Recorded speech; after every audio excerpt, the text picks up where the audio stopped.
ममता बॅनर्जींचा बंगाल खरोखर भारतात आहे का असा प्रश्न पडावा अशा घटना सध्या बंगालमध्ये घडतायत. कारण मागच्या काही दिवसांपासून जेव्हापासून ममता बॅनर्जी विरुद्ध केंद्र सरकार असा झगडा चालू आहे तेव्हापासून बरेच वेळा बीजेपीच्या कट्टर विरोधक म्हणून ममता बॅनर्जींच्याकडे आपण बघतो आणि कधी कधी त्यांना पाठिंबा देखील अनेक लोक देतात.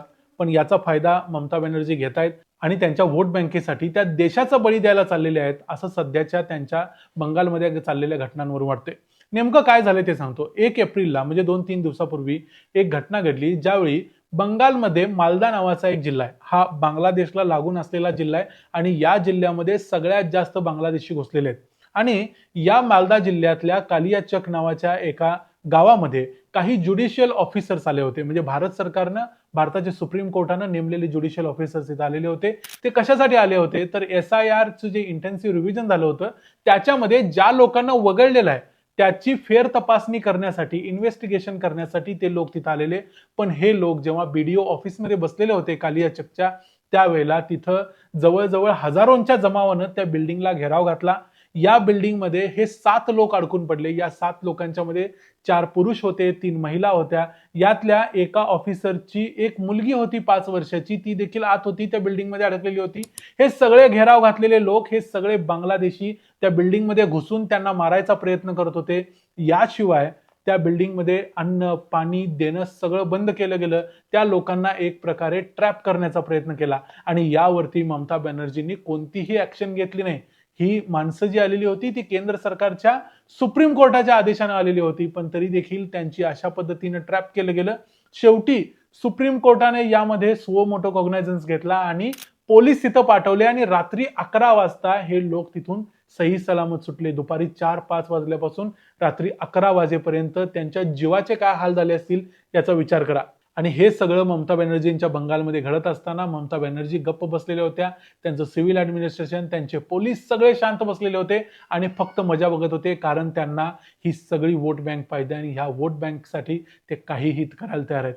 मग हे जे बंगालमध्ये नेमकं चाललंय याचा मास्टर माइंड कोण आहे, नक्की सध्याची तिथं परिस्थिती काय आहे आणि नेमकं आता काय काय घडतंय हे सगळं बघूया आजच्या या व्हिडिओमध्ये. मी आहे रणजित यादव आणि तुम्ही पाहताय द मराठी बाणा. आता हे नेमकं प्रकरण काय आहे आणि हे सगळं का घडतंय ते थोडक्यात बघूया. मागच्या वर्षी आपल्याला माहिती आहे की इलेक्शन कमिशननं सांगितलं होतं की भारतातल्या 15 वेगवेगळ्या राज्यांमध्ये SIR करायचंय.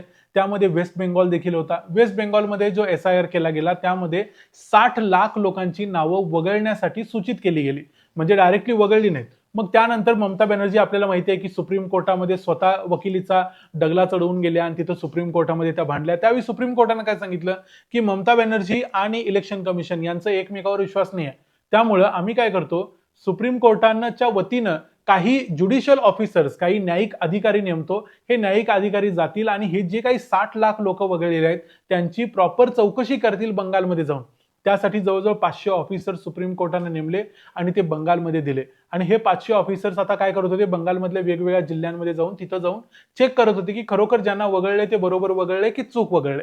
आता याच्यामध्ये बंगालमधला जो मुर्शिदाबाद नावाचा जिल्हा आहे, ज्या ठिकाणी सगळ्यात जास्त लोकांना वगळले गेले, तो आकडा आहे जवळजवळ 11 लाख लोकांचा. आणि दुसरा मोठा जिल्हा आहे 8.28 लाख जिथं लोकांना वगळले, तो म्हणजे मालदा. आता हे दोन्ही जिल्हे बांगलादेशला लागून आहेत आणि या दोन्ही जिल्ह्यांची डेमोग्राफी भारतात मागच्या जवळजवळ 50 वर्षात बदललेली आहे. हे कितीही झालं तरी हिंदू बहुल जिल्हे होते, आता ते मुस्लिम बहुल जिल्हे आहेत. आणि हे मुस्लिम बहुल फक्त भारतातल्या मुस्लिमांची मुलं होऊन झालेले नाहीत, हे बांगलादेशमधून घुसखोरी करून त्यांना प्रॉपर तिथं एक प्रकारे सरकारनं होम ट्रीटमेंट देऊन त्यांना आणलेलं आहे, कारण ते व्होटर्स आहेत म्हणून. त्यामुळे झालंय असं की या लोकांचा या सगळ्या ज्युडिशियल प्रोसेसवर विश्वास नाही. त्यांनी या बिल्डिंगला घेराव घातला कारण त्यांचं असं मत होतं की त्यांना मतदान करायचा हक्क आहे. त्यांच्याकडे भलेही कागदपत्र नसतील तरी त्यांना मतदान करायला दिलंच पाहिजे, कारण ते या भारतात आता घुसलेले आहेत म्हणल्यानंतर ते मतदान करणारच. म्हणून मग त्यांनी सरळ जे काही ज्युडिशियल ऑफिसर्स आलेले होते कालियाचकमध्ये, त्या बिल्डिंगमध्ये होते, त्यांना डायरेक्ट घेराव घातला आणि एक प्रकारे दडपशाही करण्याचा प्रयत्न केला. आणि भारत सरकारला, सुप्रीम कोर्टाला सुद्धा एक चॅलेंज करायचा प्रयत्न केला की आम्ही मतदान करणार आहोत, तुम्ही आमच्यावरती काही धाक दपटशा करू शकत नाही. आणि एक प्रकारे हे चॅलेंज निर्माण झालं आणि यामध्येच हे 7 लोकांचा जीव जातो की का अशी परिस्थिती बंगालमध्ये निर्माण झाली. याशिवाय त्या गावामध्ये म्हणजे मालदामधल्या हायवेवरती, नॅशनल हायवे 12 आहे तिथं, तो जाम केला गेला. तिथं हजारो लोक जमले, त्यांनी तिथं निदर्शने केली. या सगळ्यामध्ये एक गोष्ट लक्षात आली की मतदान करण्यासाठी हे सगळे लोक आसुसलेले आहेत, कारण पुढच्या महिन्यात पश्चिम बंगालमध्ये मतदान होणार आहे आणि या लोकांना मतदान करायचं आहे. आणि यामध्ये ममता बॅनर्जी ऍक्शन का घेत नाहीत? कारण हे सगळे ममता बॅनर्जींचे वोटर आहेत, म्हणून त्यांना हे सगळे मतदार यादीमध्ये पाहिजेत. आता मग नेमकं या सगळ्या घटनांच्या मागे, ही जी काही हिंसा होते त्याच्या मागे माणूस कोण आहे? तर याच्या मागे मफक्करुल इस्लाम नावाचा एक माणूस आहे. हा इतिहार नावाचा एक गाव आहे मालदा जिल्ह्यामध्ये, तिथला हा माणूस आहे. हा खरं तर AIMIM या पक्षाचा सदस्य आहे. यानं 2021 मध्ये AIMIM या पक्षाकडून निवडणूक लढवलेली होती. तो एक लॉयर आहे, म्हणजे वकील आहे. पण निवडणुकीत त्यामध्ये तो हरलेला होता, तेव्हा तिथं TMC ला ती जागा मिळालेली होती. पण तरीही एक लक्षात घ्या की अजून सुद्धा तो AIMIM चा कार्यकर्ता आहे, पण त्याच वेळी तो ममता बॅनर्जींच्या देखील जवळ आहे. ममता बॅनर्जींच्या बरोबर त्याचे अनेक फोटो आहेत, अनेक वेळा त्यानं स्टेज शेअर केलेला आहे. कल्याण बॅनर्जींच्या बरोबर त्यानं स्टेज शेअर केलाय, त्यांच्याबरोबर त्याचे फोटो आहेत. म्हणजे थोडक्यात TMC चा तो जवळचा कार्यकर्ता आहे आणि त्याला असं वाटतं की SIR हे जे काही चाललंय हे सगळं बंद पाडलं पाहिजे. त्यानं हिंसा भडकवण्यासाठी प्रयत्न केले, त्यानं ॲम्ब्युलन्सवर उभा राहून भाषण केलं, त्यानं इथल्या लोकांना नॅशनल हायवेवरती येऊन चक्का जाम करायला सांगितलं. या सगळ्या हिंसक घटनांच्या मागे मफक्करुल इस्लामचा हात होता आणि तो आता पोलिसांच्या हातात आहे. यामध्ये सुप्रीम कोर्टानं आता असं म्हटलंय की बंगालमध्ये लॉ अँड ऑर्डर म्हणजे कायदा आणि सुव्यवस्था अजिबात राहिलेली नाही, असं सुप्रीम कोर्टानं सांगितलंय. त्यांनी असंही म्हटलं की आम्ही जेव्हा या गोष्टीचा फॉलोअप केला तेव्हा या गोष्टी सगळ्या थांबल्या आणि थांबवता आल्या. तोपर्यंत राज्य सरकारची पोलीस यंत्रणा काय करत होती, तोपर्यंत राज्य सरकारचं सिव्हिल ऍडमिनिस्ट्रेशन काय करत होतं, ते तिथं का पोहोचले नाहीत? कलेक्टर रात्री 11ला जेव्हा पोलिसांनी या लोकांना सगळ्यांना मुक्त केलं, त्यावेळी ममता बॅनर्जींचा मालदाचा कलेक्टर तिथं पोहोचला आणि त्यांना मुक्त करायचा प्रयत्न चालू केला. तोपर्यंत कलेक्टर तिथं का पोहोचला नाही, तोपर्यंत पोलीस का पोहोचले नाहीत, असे प्रश्न आता सुप्रीम कोर्टानं विचारलेत आणि एक तडाखा दिलाय या ममता बॅनर्जींना. आणि सुप्रीम कोर्टानं ज्या काही ऑब्झर्वेशन्स केले त्यावरून आता मग प्रश्न असा विचारला जातोय की जर लॉ अँड ऑर्डर संपलेली असेल एखाद्या राज्यामध्ये, तर तिथं मग राष्ट्रपती राजवट लावली पाहिजे का? आता खरं तर राष्ट्रपती राजवट बंगालमध्ये लावण्यासारखी परिस्थिती आहे. बंगालमध्ये लॉ अँड ऑर्डर कोलॅप्स झालेली आहे. सुप्रीम कोर्टानं दिलेल्या निर्णयांना तिथं सपोर्ट केला जात नाही, राज्य सरकार त्याचा फॉलोअप घेत नाही. असं जर असेल तर तिथं केंद्र सरकार प्रेसिडेंट्स रूल लावू शकतो, म्हणजे राष्ट्रपती राजवट लावू शकतो. पण तरीही आता केंद्र सरकार असं काही करेल असं वाटत नाही, कारण पुढच्याच महिन्यात निवडणुका होणार आहेत, कदाचित याच महिन्याच्या शेवटी निवडणुका होणार आहेत. त्यामुळं जर निवडणुका होणारच असतील तर राष्ट्रपती राजवट लावण्यात काही अर्थ नाही आणि त्याचा ऍडव्हान्टेजच ममता बॅनर्जी काहीही करून घेतील राष्ट्रपती राजवट लावली म्हणून. त्यामुळे असं भारतीय जनता पक्ष काही करणार नाही असं सध्या तरी वाटतंय. पण राष्ट्रपती राजवट लावलीच पाहिजे अशी वाईट परिस्थिती बंगालची आता झालेली आहे. हा जो मफक्करुल इस्लाम होता, याला बालडोगरा नावाचं एक एअरपोर्ट आहे जे बंगालच्या उत्तर भागात आहे, तिथून त्याला अटक केलेली आहे. याच्याशिवाय एक मौलाना शाहजहान अली नावाचा इंडियन सेक्युलर फ्रंट नावाच्या पक्षाचा नेता आहे, त्याला देखील अटक करण्यात आली. या दोघांनी देखील हिंसा भडकवण्यासाठी आणि लोकांना चिथावणी देण्याचा प्रयत्न केला, जेणेकरून लोकांनी रस्त्यावर येऊन या सगळ्या जे काही प्रोसेस चालू आहे SIR ची, याला सगळ्याला विरोध करावा आणि हे सगळं थांबवण्याचा प्रयत्न करावा. पण तरीही इलेक्शन कमिशनने असं सांगितलंय की आतापर्यंत म्हणजे 31 मार्च पर्यंत 60 लाख पैकी 47 लाख लोकांचं जे काही इन्व्हेस्टिगेशन होतं ते पूर्ण झालेलं आहे. म्हणजे सरकार आपलं काम एका बाजूला करतंय, सगळं चालू आहे, पण तरी देखील ममता बॅनर्जींना हे सगळं बंद पाडायचं आहे.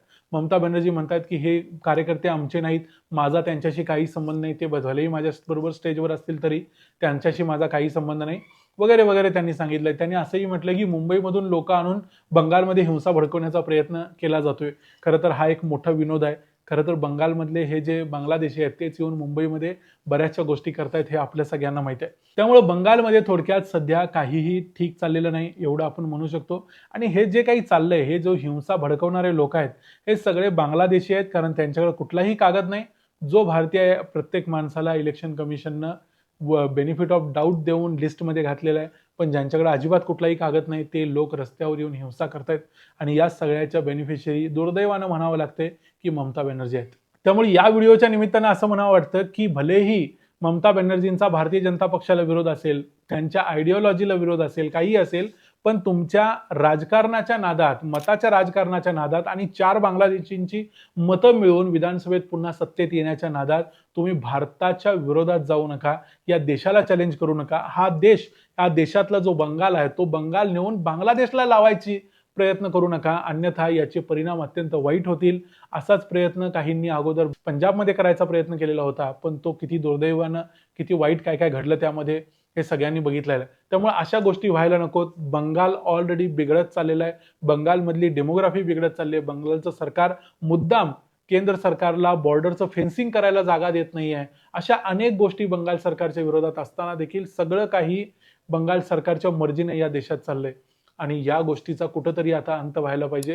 बंगालमधला निकाल काय लागेल ते आपल्याला आज माहिती नाही, पण ममता बॅनर्जी ज्या पद्धतीनं बंगाल रेटतायत, हाकतायत, तो या देशाच्या दृष्टीनं अत्यंत घातक होतोय, एवढं मात्र आपण म्हणू शकतो. या संपूर्ण प्रकरणाबद्दल आणि बंगालमध्ये जे काही चाललंय त्याबद्दल तुमचं काय मत आहे? तुम्हाला हे सगळं ऐकल्यानंतर काय वाटलं? व्यथित झाला असाल तर आम्हाला कमेंट्समध्ये जरूर सांगा. व्हिडिओ आवडला असेल तर व्हिडिओला लाईक करा, चॅनलला सबस्क्राईब करा.